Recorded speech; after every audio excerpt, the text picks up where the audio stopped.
What's up, print fam? Welcome back to the print shop. Today, we're going to be talking about something I think a lot of you are interested in, at least a couple of you, because you asked me more details about it. We're going to be talking about importing from Alibaba. We're going to talk about product. We're going to talk about equipment. We're going to talk about some things to keep in mind, some gotchas that have happened to me, some gotchas that have happened to other people that I have dealt with or helped, so that we can learn all of this stuff. So today is kind of a little mini crash course on importing from Alibaba. Let's jump right into it. I have imported a lot of different product, like this stack of boxes, this stack of boxes, that stack of boxes, that box, those boxes, some over here that you can't see. Product was the first thing that I wanted to get into importing directly, because with tumblers, I can't find an American-made tumbler. If you look at the major brands, the Stanleys, the Yetis, the Polar Camel, they're all imported and then resold. I wanted to bring them in myself, one, so I could pick better quality products and have better margin.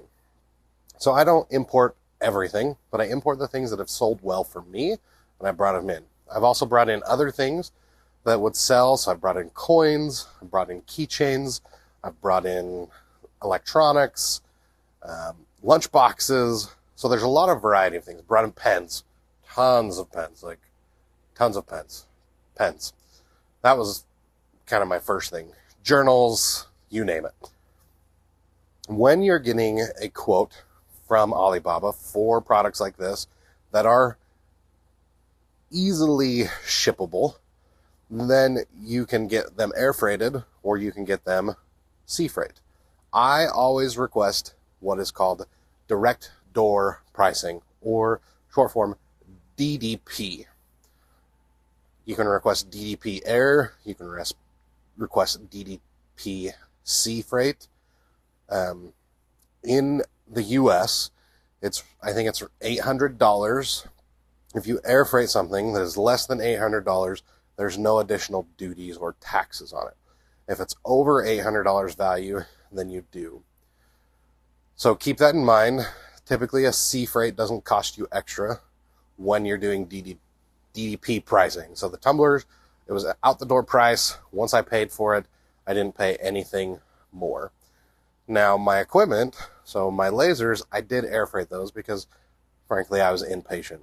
So on top of the cost of the laser, the cost of shipping, I then had to pay 25% of the value of both the product and the shipping as a duty. So keep that in mind, is if you're going to air freight something, you might end up paying quite a bit more in duties and fees, unless you are clear with the person you're buying it from that you want to make sure that they pay them ahead of time, which they can. It just is going to potentially cost you more money. Now, the other thing you can do, like this is an import laminator, but I bought it from a company that already imported it. So that was from Tool Lots, where it was still a really good deal, but they did a bunch of like the headache and the things beforehand. So you can find companies that kind of are like a middleman for that and don't mark it up a ton. But now let's talk about the equipment. So these three lasers I directly imported, and it was a significant cost savings by doing that. It probably saved me at least half, even with paying the air freight duties. With this, I did know beforehand that it was going to cost me the 25%, but keep that in mind, because I know I've talked to a couple people that they've done it and they didn't realize it was going to cost them 25% more. My gantry CO2, I actually bought it from a company that does the same thing, kind of like Tool Lots. This is OM Tech. I've got a link to all my lasers down in the description. They bring them in probably containers at a time. They're here in the States, and then they resell them. So they do mark them up. You could get a better price if you order direct. But the convenience with specifically OM Tech is they provide the support. So that's one thing to keep in mind with these pieces.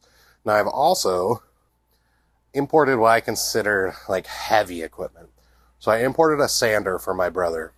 Now this sander is bigger than the laminator. It was probably 6 to 7 feet wide, 3 feet, whatever, 7 by 3, and then about 4 or so feet tall.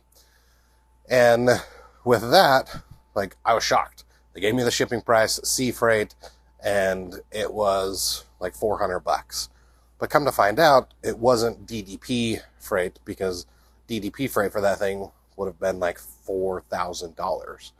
So what they ended up doing is they shipped it to California, and then here in Utah we have an inland port. So it went to the inland port, but then we had to pay transfer fees and docking fees and all these crazy fees. And it ended up costing us about $3,000 after the fact. And the machine itself was only like $2,500. So it ended up basically doubling the cost of the machine to import it. So make sure when you're talking to whomever you are on Alibaba that you get a clear picture of how it's being shipped. Now, overall, for my brother, I told him, I'm like, I've never done anything this big. Shipping seems low. And so we had some anticipation, but to buy a pre-imported machine that looks just like the sander, that's maybe a little bit better quality, for him would have been like $30,000, $40,000. So the fact that he was still all in, able to get it for $5,000-$6,000, he was still happy with it. I don't always communicate on Alibaba, but I do always make the purchases through Alibaba. So make sure you look through, make sure you check to make sure that they're a verified seller. You can get trade assurance or seller assurance, I can't remember what they call it, that'll give you protection on your order. Or find someone like me that's imported from the person before that can, like, quote unquote, vouch for it. It doesn't mean it's going to be perfect, but it does help to know, okay, someone else has ordered from them. They have that reputation. Like, I've ordered 4 lasers from Garrett now, and I'll order more. He's always treated me right. I had an issue with one of the machines. He sent me a part at no charge. So it's good to know that there is support and someone else has done it. Like, it was a risk for me the first time I did it, not knowing whether or not I was going to get taken advantage of. But Garrett has been awesome.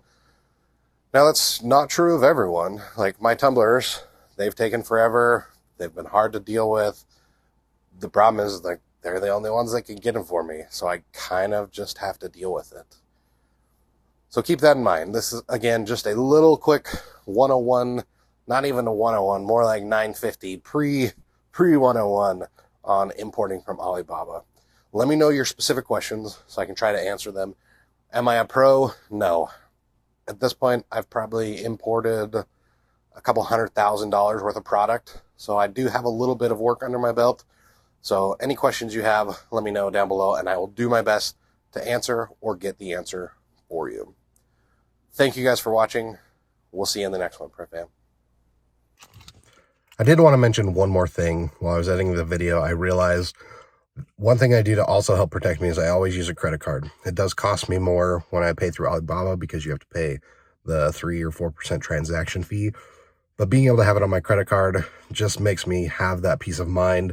If I am ordering and there is issues, then I can hopefully fall back on that. So between always ordering through Alibaba or a verified source, so to speak, as well as using my credit card, it helps keeps me protected even more. Again, if you have additional questions, leave them down in the comments. I'll do my best to answer them.